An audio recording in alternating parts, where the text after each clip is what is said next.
I came here today and I watched the 2 hours with Mark Levin. I watched your hour with Tucker. I watched your hour with Bret Baier. You did 2 hours with me. I watched you on Maria. I watch your interviews, and on fake news CNN. I watched that too. Well, that was a good one. That was a good one. They had a town hall. That was a Trump They classic. ended up firing the head of CNN. And they got the highest ratings in 11 years, and they fired. It's supposed to be the opposite. By the way, you might want to start a show, and at the end of every show, say to somebody, you're fired. That would work, right? You're fired. All right. But I wanted to talk about the problems and the solutions. In other words, identify the problems and the solutions. Okay. We cannot ignore today's events. Today, when you put out your Truth Social post. And by that, I want to talk about what is clearly now what the Judiciary Committee under Jim Jordan is looking into, whether or not our FBI and our Department of Justice have been weaponized and politicized. And I have two headlines here. You know, FBI tipped off Biden team, Secret Service, about plan to interview Hunter, according to a supervisory agent who retired. Tomorrow, there will be another IRS whistleblower, just like this man, Mr. Chapley, who came out and said, no, he should have been indicted on felony charges, and I've been doing this, meaning Hunter Biden. Then I can take you back, and you know that I covered this every single night, and my show was vindicated on the issue of Trump-Russia collusion that never occurred. The Durham report corroborated it, the Horowitz report. It's a long way of me asking this very simple, basic question. And that is, if you look at Hillary Clinton and the way she was treated, no prosecutor would prosecute, 33,000 subpoenaed emails deleted, devices destroyed. Then her dirty dossier. And that dossier was used to get 4 FISA warrants. And then you look at the FBI in 2019. They had Hunter Biden's laptop in December of 2019. They verified it in March of 2020. And yet FBI agents in the months leading up to that election were meeting with big tech companies, telling them, according to Yoel Roth, the former Twitter integrity site head, telling them that it might be about Joe or Hunter. That laptop story got censored. The American people were denied the truth about what would be a bombshell story. And by the way, it still is censored because they haven't really gotten into the meat with all of the great reporting done, and there has been some great reporting done. Generally speaking, the press is fake. It's fake, and it's just horrible, actually. But there's still been some great reporters and great reporting done, and you are at the lead. You've been incredible. But when you look, but Sean, when you look at that, they haven't even gotten to the bottom of the laptop. They don't want to put the pictures in. They don't want to. They have pictures in there that anybody else, they go away for 10 years. What happened to Hunter is he got a traffic ticket. Other people are being sentenced to many years in jail for doing much less. He got a traffic ticket. The only good thing is the people know it's not going to happen. It's just not going to happen. Now, Jim Jordan and Jamie Comer, these guys are doing a great job. But the problem is you find out the crime, but nothing happens with it. Instead, they go after you. Like, for example, Hillary Clinton's home wasn't raided. Joe Biden's garage wasn't raided. The UPenn Center wasn't raided. The University of Delaware wasn't raided. His home, beach home, I don't know how he affords a beach home on a senator's salary, that wasn't raided. Hunter Biden is being protected, obviously.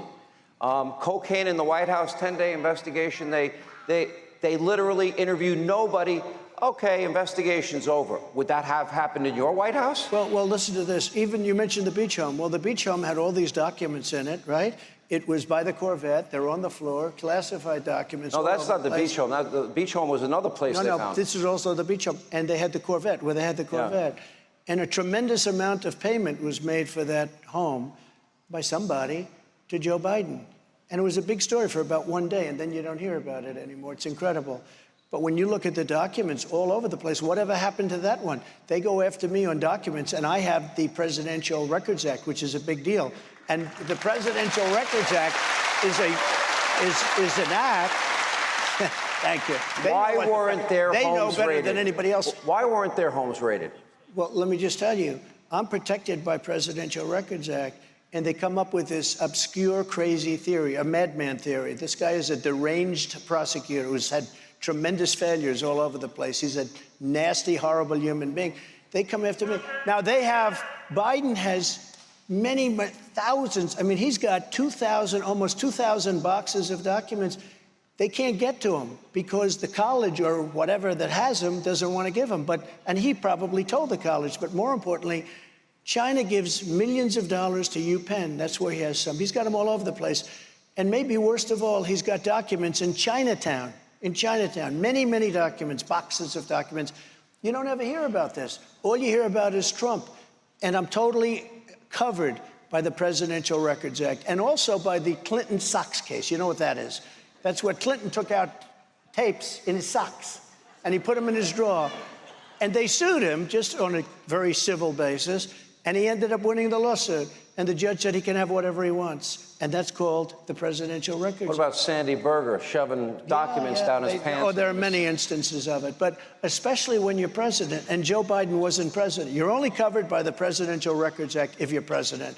Joe Biden wasn't president. In fact, Joe Biden was senator for many years, and they've got a lot of classified documents when he was senator, and other Democrat senators can't even believe the fact that he has these documents. They said, I watched Dick Durbin, here's another beauty. I watched Dick Durbin saying, I can't believe that he took them. He couldn't even believe it. So it's a two-tier system, but it's worse than that. It's a very corrupt system. Okay, so my question to you is, when you see that Hillary had top secret classified information, and the conclusion of Jim Comey, no prosecutor would ever prosecute, 33,000 subpoenaed emails deleted, devices destroyed. Okay, then we have the FBI in early October of 2016 sent agents over the pond to meet with Christopher Steele. They offered him $1 million to verify any part of that dossier. To get Trump. Okay, they couldn't verify it. Then, in late October, even though it wasn't verified, they used that, according to Andrew McCabe, Deputy FBI Director, without that dirty dossier, they would never have gotten those FISA warrants approved. Now, they knew that they couldn't verify it. The Dura report confirmed none of it was true. And yet, they would use that as a backdoor to spy on your campaign and your presidency. Yep. Is that a dual system of justice? And the whole thing with FISA was horrible. But you know, one thing we did that was so great, I fired Comey very early. And a lot of people said, oh, you should have done it. Well, you know, they're given a term. They're given a term very early. Not immediately early, but very early in a few months.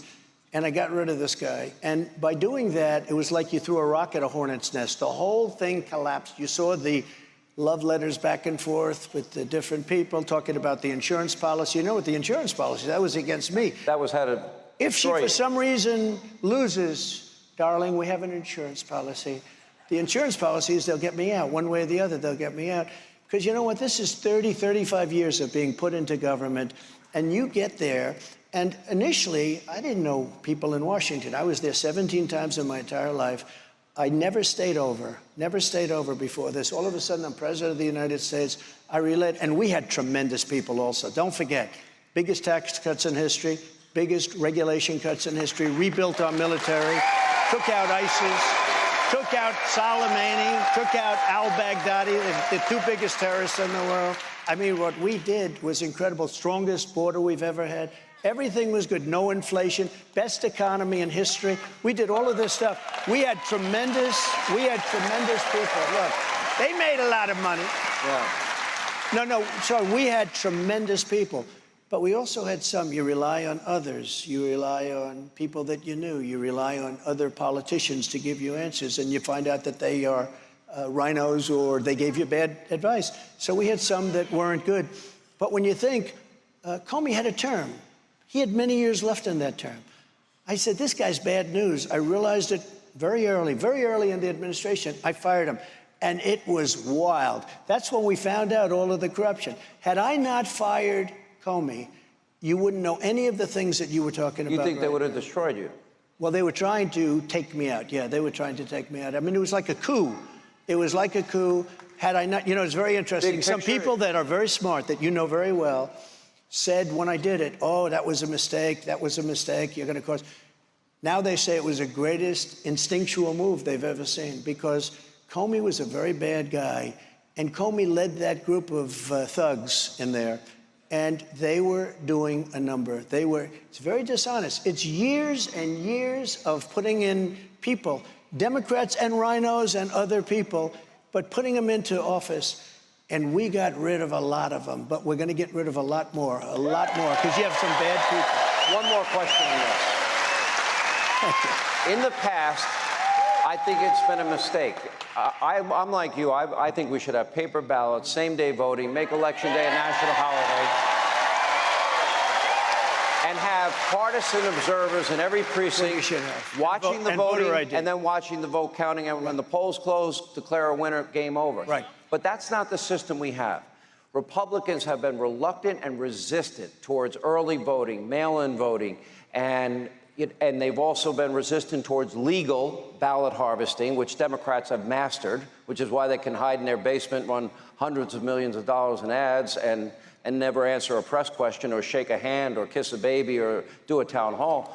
My question is, do you now encourage and embrace early and voting by mail, and legal ballot harvesting? I do, but I also have to say something else, because the one thing a lot of people, but this is important, including you don't talk about, they also create phony ballots, and that's a real problem. That's my opinion. But they create a lot of phony ballots. Has your mind shifted?